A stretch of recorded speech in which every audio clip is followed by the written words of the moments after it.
Okay, today is April 12th, 2022. Parker will be going over the games of April 11th, 2022. Without further ado, Parker Coleman. I believe there was 11 games last night. So we had some interesting games, some less amount of games than the day before, but there was a lot of close games and a lot of controversy. That's the most surefire way to get views, to talk about controversy and have a controversial opinion, which I think I have one on the Rangers Rockies game that we'll get to. But Guardians Royals is the first game. There was a bit of a screw up here by the review in New York in the seventh inning for the Royals. But first, we'll talk about the Guardians as Straw singles. Juan Ramirez walked to load the bases. Reyes grounds out to score Straw, and Rosario singles scores Juan. Juan is the first rookie to ever reach in their first four games straight in each one of them. In the bottom of the third, Whitwood single and steal second, and score on a Perez single. It would be 2-1. In the top of the fourth, Owen Miller would double, and then Oscar Mercado would homer, making it 4-1 Guardians. However, the Royals would tie in the bottom of the fourth as Mondesi singles, Taylor walks, Mondesi scores on an air, Merrifield gets an RBI, a ground out, and Benintendi singles to score Lopez. In the top of the seventh, Clement singles, then is scored by Ramirez single. Reyes scores on a Juan single. It's 6-4. In the bottom of the seventh, two singles by Benintendi and Perez. Santana walks to load the bases with nobody out. A fielder's choice by Dozier scores a run. However, a ground out a guy would be called out at second, and it was pretty obvious that he wasn't out. The Royals even challenged this, and it was not successful. So the Royals were kind of screwed over there. Could have been a big seventh inning.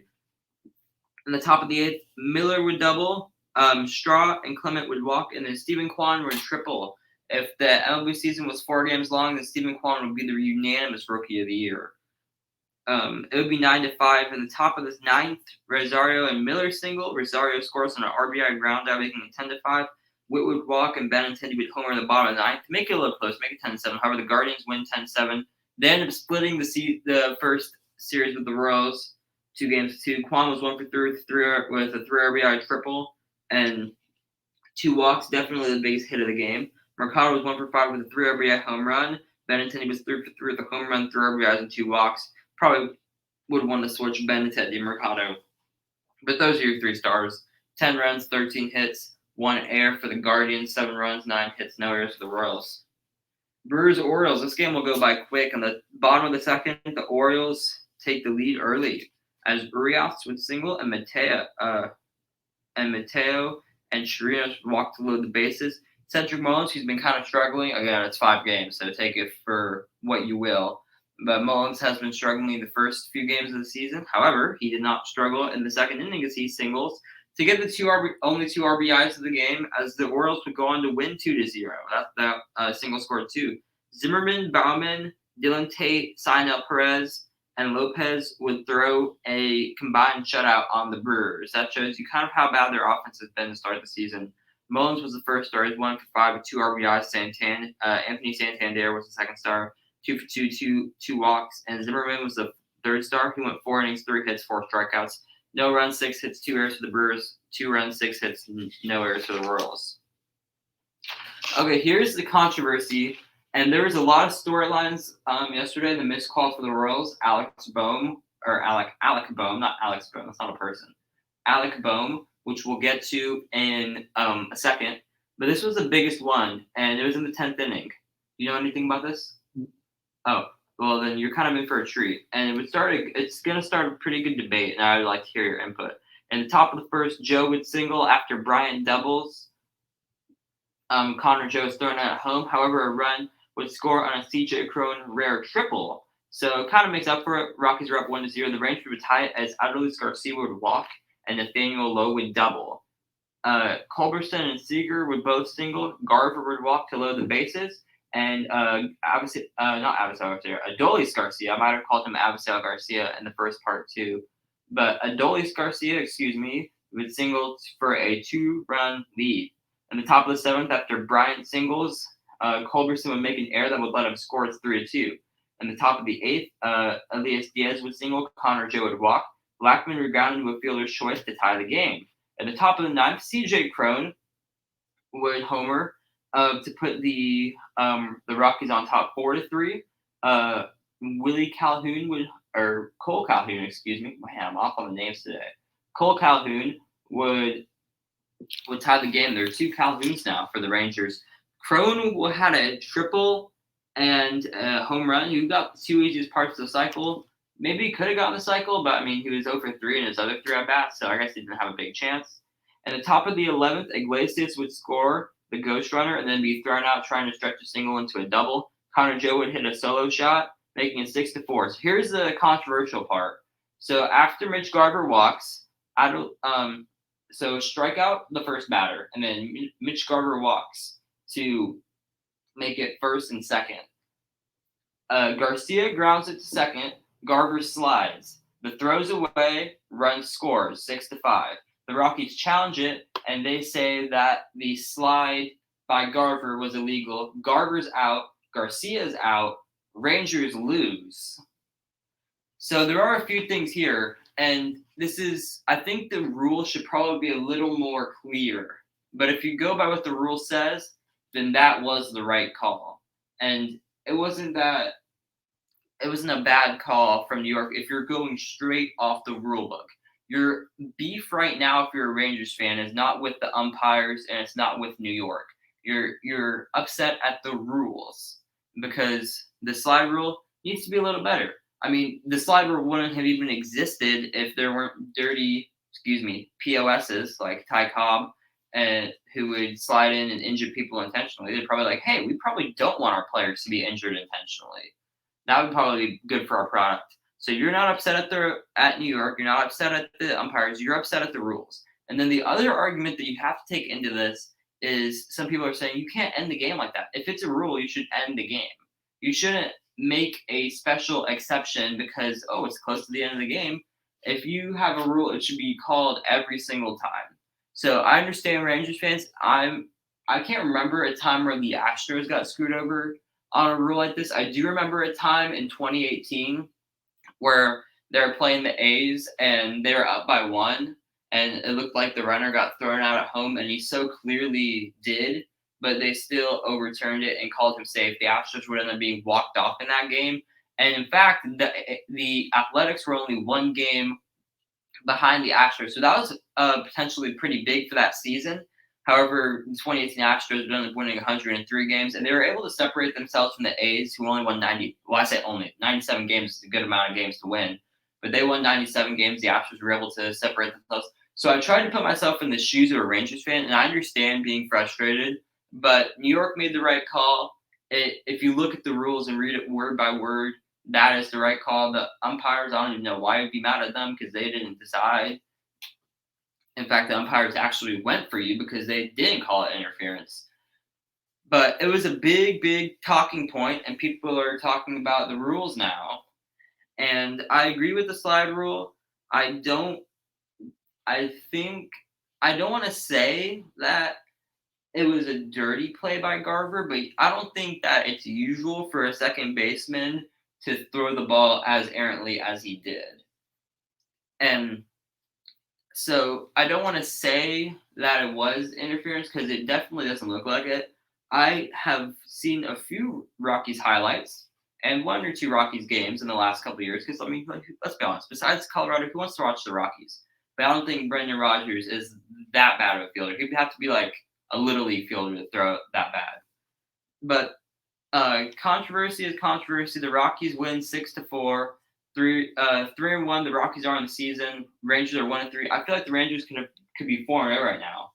But like we said, that pitching is going to be what they struggle at. They've blown 2 leads. Well, 3 leads actually, counting this one. But they're 1-run leads, so it's not like they blew a big lead, like they blew a 7-0 lead, like they did in opening day.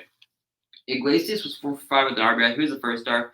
Crone was 2 for 5 with 2 RBIs and a triple and a home run. He was the second star.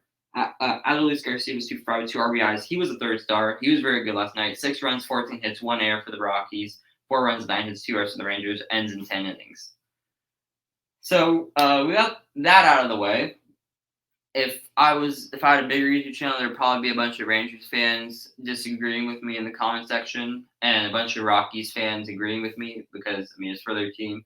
And that's why I don't want to go in on the Rangers fan base because I feel like I would be upset too if the game ended like that. But you gotta see like, well, first of all, it's only one game out of 162.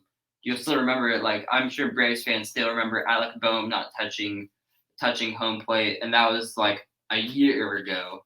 So like Alec Boehm, people, I'm pretty sure there are Braves fans commenting on his page now that he hasn't touched the plate. So like people they don't forget, and it's a tough way to lose. And I would be frustrated if they lost this way too. So I don't want to go in on Rangers fans and say that they're stupid for feeling this way because I understand the frustration. Well, like I told you, the Astros haven't had a loss like that I can remember, but I understand why you would feel that way basically. So I don't want to go in on Rangers fans because I mean, there's nothing wrong with how you feel. It's just don't be mad at the umpires. Don't be mad at New York. Be mad at the rules. Red Sox and Tigers. This was a nice quick game. In the bottom of the first, Tigers would load the bases as Meadows singles, Baez and Candelario walk. Miguel Cabrera hits a sac fly. 1-0 Tigers. Miguel Cabrera would get 2 hits last night. He was actually the third star, so good for him if he cares about that kind of stuff. But he is 10 hits away from 3,000 now. He's at 2,990, not counting today. I don't know how he's doing today. But the Red Sox would tie it with a J.D. Martinez solo home run in the top of the 5th. In the bottom of the 8th, Meadows would single to lead off the 8th. And then Javier Baez would hit his first home run with the Tigers, giving the Tigers a 3-1 win. A great outing by Matt Manning because he was the second star, 6 innings, 1 hit, 1 run. I kind of went weirdly backwards with the stars. I started with the third star with Cabrera, and then the second star with Manning. And I had Baez be the first star, 1 for 3 with 2 RBIs, a home run, and a walk. 1 run, 4 hits, no errors for the Red Sox. 3 runs, 8 hits, 2 errors for the Tigers. Athletics Rays. This was another interesting game because the Rays come in undefeated and they're going up against the A's, who were supposed to be like horrible this year, and who knows, they might still beat them. Might actually be pretty solid. And well, the A's whooped the Rays. That rhymes. In the top of the first, Andrus would double, Murphy would be hit, and Seth Brown would homer. It's 3-0. Pinder would then homer the next at bat. It would be 4-0. In the top of the second, Pache singles along with Sheldon Noisy. Kemp reaches on an error, scoring Noisy, and then Andrus would homer. It's 8-0 all of a sudden, 2 innings in. So the Rays pretty much looks like it's going to be over. In the top of the 4th, 2 singles by Kemp and Andrus. Pache reaches on an error. Murphy's fielder choice makes it 9-0. The Rays actually score some runs as Franco and Choi, I should say, hit Franco and Choi single. Lowe's fielder's choice scores, and then it's Franco and Choi again in the 8th. Those two again as Franco doubles and Choi singles. It's 9-2. Brett Phillips has some fun in the 9th inning, and I mean, good for you. You're losing 9-2 to one of the worst, supposed to be one of the worst teams in baseball. Have some fun out there. After Billy McKinney walks, Phillips makes an amazing diving catch in foul territory, and then he gives up a grand slam as Pinder doubles, Vogt would walk, and then Noisy hits a grand slam. It's 13-2. A's win. I wrote down Rays win. I don't know how I messed that one up, but I did. Pretty big win for the A's. Andrus went 3 for 5, 3 RBIs, home run, and a double. Noisy was 3 for 5, a grand slam, 4 RBIs. You might say, well, it's a grand slam came against a position player. But I mean, he still had 2 hits, so it was still a really good night. And a grand slam is a grand slam. It's no joke. Seth Brown went 1 for 4 with a walk, 3 RBIs, and a home run. 13 runs, 13 hits, no errors for the A's. 2 runs, 8 hits, 2 errors for the Rays. Okay, it's not going to end up being game of the year, but I think this was a very, very good game. Mets-Phillies. And usually it's a good game when the Mets and the Phillies play. I was ripping ESPN a new one yesterday for having them on Sunday Night Baseball continuously, but it's usually a good game. I'm not going to say that Mets-Phillies isn't always fun. But Nimmo would single to lead off the game, and then Marte would reach on an error by Alec Boehm. We're going to get to that. Alonso grounds out, scoring Nimmo. Escobar would single, scoring Marte. Later, Conha would single to score Escobar. It's 3-0 Mets. So, I mean, who knows? Maybe if that error by how can I say this? He's the whole storyline of the Phillies Mets game. Maybe if that error by Alec Boehm didn't happen, maybe those 3 runs don't score. Who knows? But Boehm makes another one in the second, and he makes another one in the third. So 3 errors in 3 innings. And then he makes a routine play in the third, and the fans cheer because they're sarcastic. And Boehm says, I effing hate this place. That was the big thing that was thought.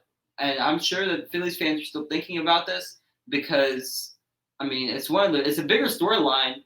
I don't know in Philadelphia if it is, but it's a bigger storyline in baseball that Boehm said, I effing hate this place, instead of the Phillies coming back and winning. Maybe that's because they're biased against the Phillies, like some Philly fans would say. You don't know. But from my outside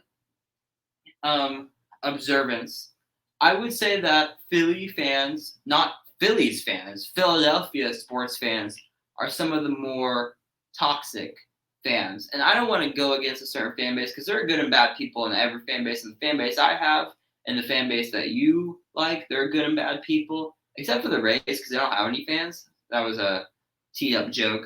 I guess those jokes stopped being funny whenever the COVID pandemic happened and they were like, oh, they don't have to. This is how the stadium is. But anyways, I don't want to say that all Phillies fans are bad. And you're not a bad person if you're a Phillies fan. That's not what I'm trying to say. But they can be ruthless. I think they could admit that. They can be ruthless. And there are Philadelphia sports fans that can be D-bags sometimes. And I don't know if anyone alive was there, but I mean, they've thrown batteries at players. And the reason why I said I don't know if anyone was alive who's listening to this, they threw snowballs at someone dressed as Santa Claus. It's not that I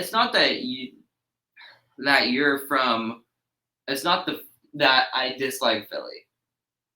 I mean, the Phillies, I feel bad for their fan base, but then again, you probably shouldn't be acting this way. I don't know if Boehm said it or if he didn't say it. I mean, it did look like he said it. I mean, I'm not good at reading lips, but I feel like if he didn't own up, he probably would be in a lot of danger right now. Because, I mean, Philly fans, they're crazy. And again, if you're a Philadelphia Phillies fan or Eagles fan or a 76ers fan or a Flyers fan, it's nothing against you. But I think that they should at least be able to admit that their fan base can take it kind of far sometimes. But that was more controversy and a bigger talking point. In the top of the 7th, McCann would walk, and I wish I was here to see this, but catcher James McCann stole second base. Lindor would single him in. It's 4-0 Mets, and then the Mets in the bottom of the 8th. As Boehm would walk to start the rally, Camargo singles to put 2 on. Schwarber hits an RBI groundout. It's 4-1. Real Muto homers, making it 4-3. It's a 1-run game. Castellanos walks. And Hoskins would double to tie the game, and then Didi Gregorius would double to give the Phillies the lead. The Phillies win 5-4 in a game with a bunch of storylines, a bunch of headlines. The Mets fall apart again. Alec Boehm this, Alec Boehm that. Phillies win 5-4. Gregorius was the first star. He had the RBI double that gave the Phillies the win. Remuto had a big 2-run home run. He was 1 for 4, and Hoskins was 1 for 4 with a big RBI double to tie it. Again, and also I'll say that the last thing I'll say about this is that the Phillies fans, I remember when they were saying defense was overrated, when everyone was saying, the Phillies are projected to have one of the worst defenses in baseball.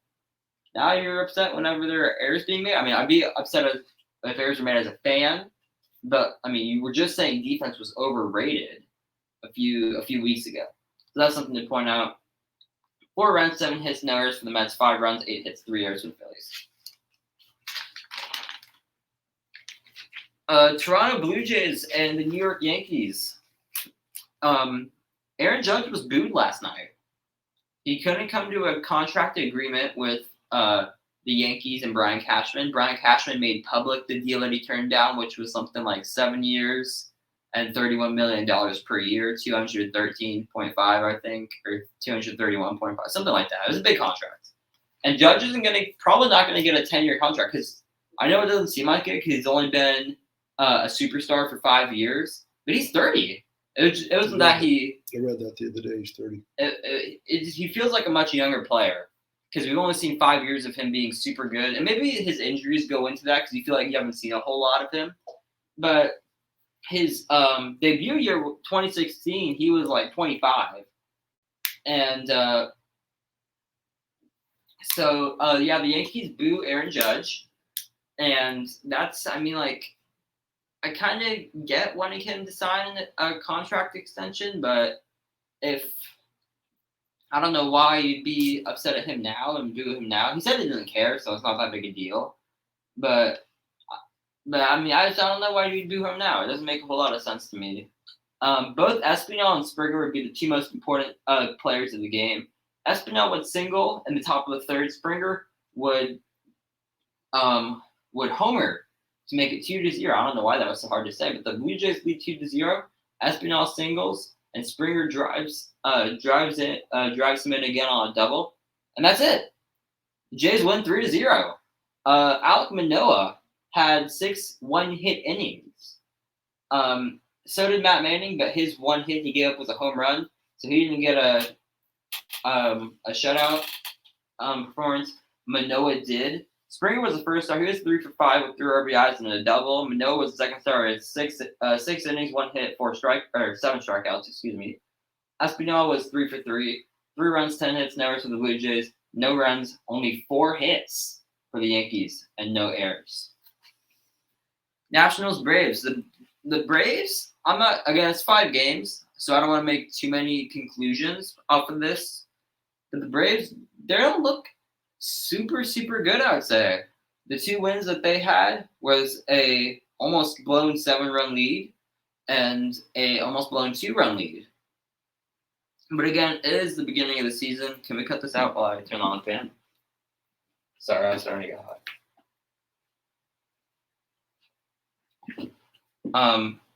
But the Nationals play the Braves. Albies would single, Ozuna would double, scoring Albies, but that would be it for the Braves as excitement is. As Soto would walk in the third, Cruz and Bell would single to tie it. Thomas would double, scoring both Cruz and Bell, and Michael Franco would homer, making it 5-1. Pay attention to that name. In the top of the 7th, Bell walks, Hernandez singles, Thomas singles, scoring Bell, making it 6-1. In the top of the 8th, Hernandez singles, Cruz walks, Bell singles, scoring Hernandez. Keibert Ruiz singles to load the bases. Robles is hit by a pitch with the bases loaded. And then Michael Franco clears the bases with a 3-run double. In the bottom of the 9th, Olsen walks. Then back-to-back singles by Ozuna and Duvall score. But it was all Nationals, so they won 11-2. Michael Franco was the first star. He looked very, very good.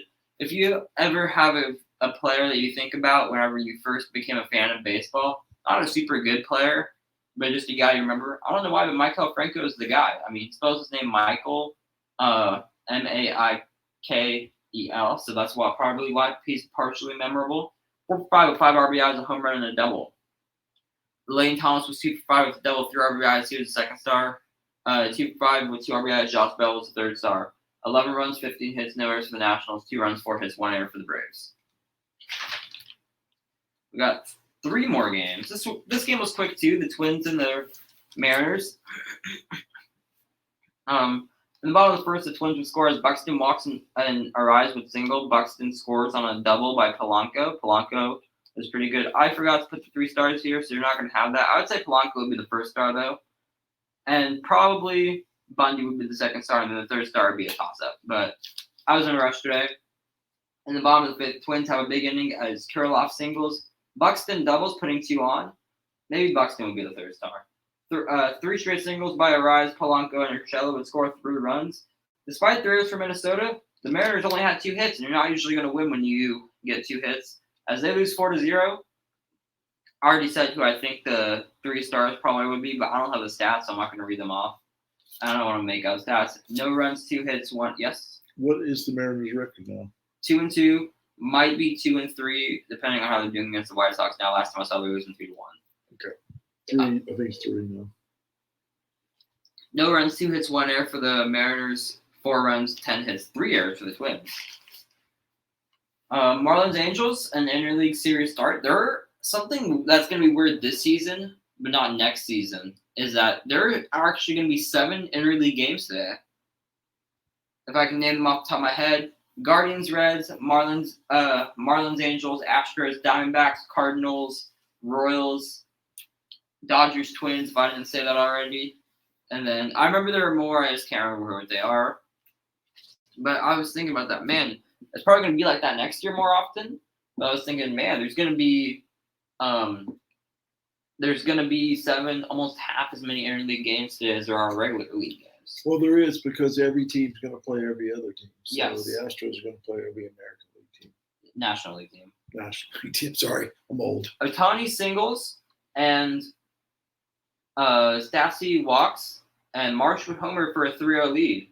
And the bottom of the second, Adele would homer for a 4-0 lead. And the top of the fourth, Jesus Sanchez starts a 2-home run night and puts the Marlins on the board with a solo shot. Stassi would walk, and Marsh would double, scoring him. And then Adele would double, scoring Marsh. In the bottom of the eighth would be 6-1. Sanchez would homer again.